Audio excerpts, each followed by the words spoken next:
나의 힘이시여 라고 하는 제하에서 오늘 말씀을 함께 나누며 은혜를 받고자 합니다. 오늘 말씀의 그 표제에 보면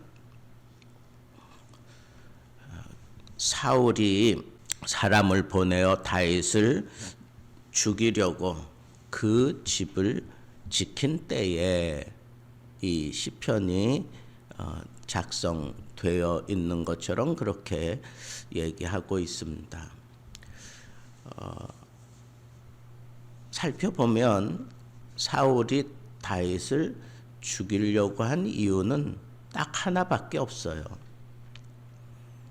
자기 왕위를 뺏길까 봐 이 다윗을 죽이려고 했던 겁니다. 오늘 표현에도 그런 표현이 나오는데 내 허물 때문이 아니고 나의 어떤 잘못 때문에 내가 이런 고난 당하는 거 아니다. 내가 이렇게 죽을 고비를 넘기며 하나님을 바라보는 것은 이것은 나의 잘못도 아니고 나의 어떤 허물 때문에 일어난 일이 아니오니 하나님 이 모든 상황을 살피시고 하나님께서 이 모든 문제를 풀어주십시오라고 그렇게 기도하는 겁니다. 우리도 살아가다 보면 정말 억울함을 느낄 때가 있고 그리고 억울하지만 내 힘으로는 도무지 감당할 수 없을 만한 그런 무게가 나를 짓누를 때가 있습니다. 정말 억울해요. 나는 잘못한 게 없는데. 그런데 그것도 나를 정말 적극적으로 도와줘야 될 사람이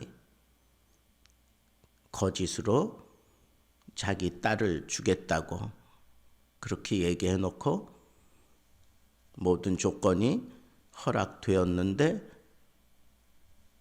자기 딸을 다른 사람에게 보내버리질 않나. 그리고 더 심각한 일들이 생길 것 같으니까 또 둘째 딸 미가를 다윗에게 붙여 주기도 하고 뭐 이렇게 변덕스러워요. 참 힘들고 어려운 게 정말 정작 나를 믿어줘야 되고 나와 함께 하면서 나의 든든한 울타리가 되어야 될 사람이 이렇게 변덕스러운 거 이게 참 힘들고 어려운 일이다라고 하는 겁니다. 사울은 자기에게 원수같이 그렇게 자기를 잡아 죽이려고 하지만 자기의 장인이 이스라엘의 왕이고 자기의 장인이 되었습니다. 그런데 그 사울이 자기를 창으로 벽에 박으려고 창을 던진 것이 여러 차례 있습니다. 그런 와중에도 그는 사울에게 어떻게 할 수가 없습니다. 사울이 악신 들려서 괴로워할 때 다윗이 가서 수금을 연주하고 악신을 물리쳐냈던 그런 상황들이 있었는데 사울이 저렇게 정신 나간 듯이 막 행동하고 말도 안 되는 그런 일을 저지를 때 다윗은 그 속에서 역사하는 악신을 꿰뚫어 보고 있었을 겁니다. 그렇지만 그 사울을 등에 업고 다윗이 점점 세력이 강해지고 커져가는 것이 싫어서 사울을 부추기며 계속해서 다윗의 원수 노릇하는 그런 사람들이 다윗에게 심각한 그리고 어려운 그런 원수가 되어져 버리고 마는 것 우리는 잘 알 수 있습니다. 얼마나 끈질기게 사울이 다윗을 죽이려고 합니까? 사울을 정말 손쉽게 죽일 수 있는 상황이 있었지만 그의 옷자락만 베고 사울에게 경고를 합니다. 나는 당신을 사랑하는데 왜 나를 죽이려고 하십니까? 일시적으로 또 이 사울이 회개하는 듯한 그런 표현을 합니다.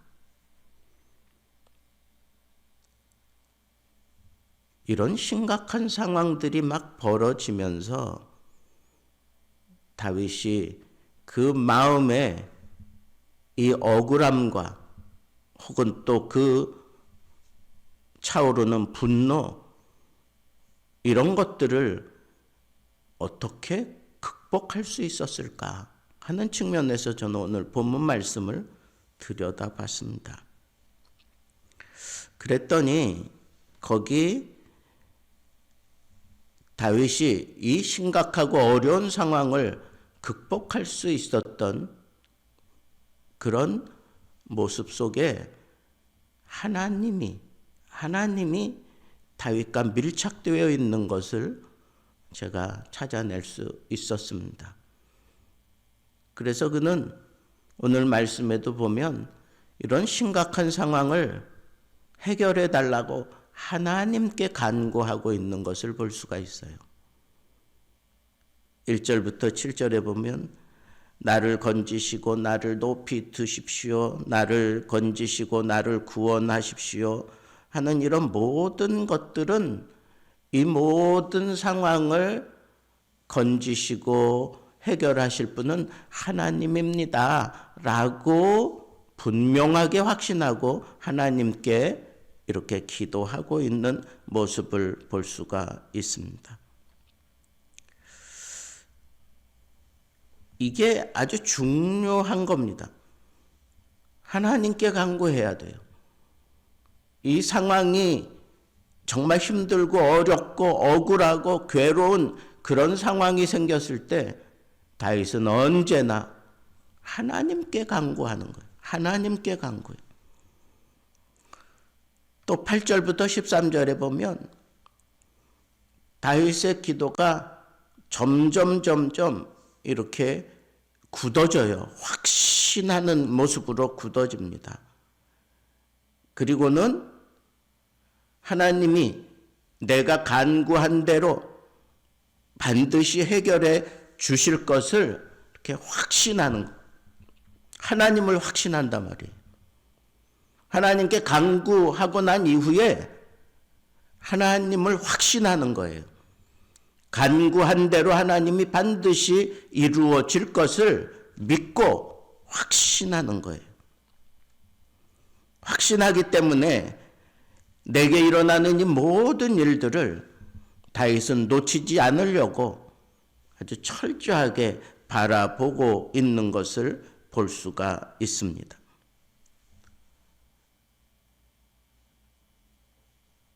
그리고 마지막 14절부터 17절에 보면 그는 하나님이 이 모든 상황을 해결하실 것을 확신했기 때문에 그는 이 모든 슬픔의 상황, 이 괴로움의 상황, 억울함의 상황 그 속에서도 하나님 찬송하기를 잊지 않고 하나님을 찬송하며 하나님이 해결해 주실 때까지 기다리고 있다는 거예요. 찬송하면서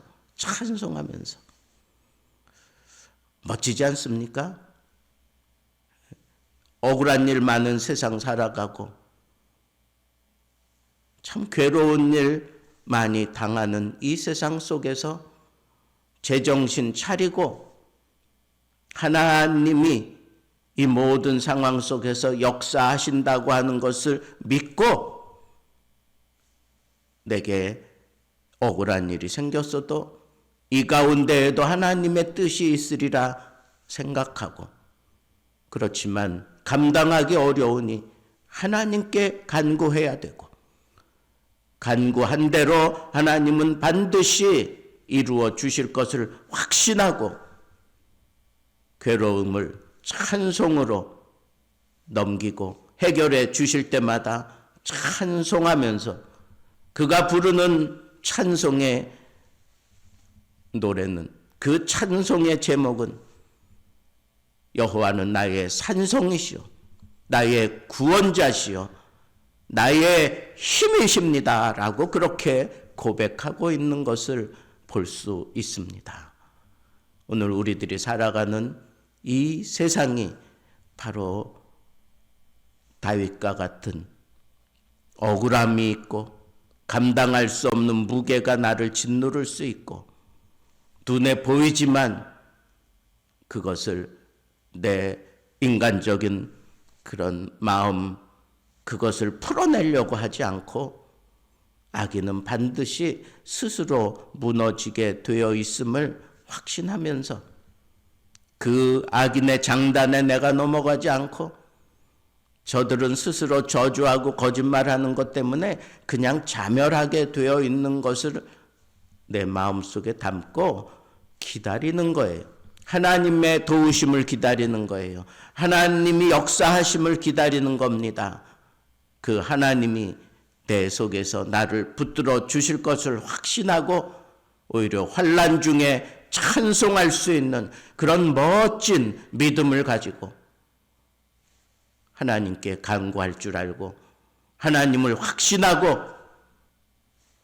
찬송으로 이 어려움을 극복해 갈 수 있는 이 다윗의 이 믿음을 우리도 담고 이 험난하고 거칠고 억울함이 많은 이 세상 넉넉하게 이겨낼 수 있는 귀한 믿음의 사람들, 하나님을 나의 요새로 삼고 하나님을 나의 피난처로 삼고 기꺼이 하나님 나의 힘이시여 라고 부를 줄 아는 그런 살아있는 믿음을 내 삶 속에서 날마다 체험하며 살아갈 수 있는 귀한 믿음의 사람들 되기를 우리 주님의 이름으로 축복합니다.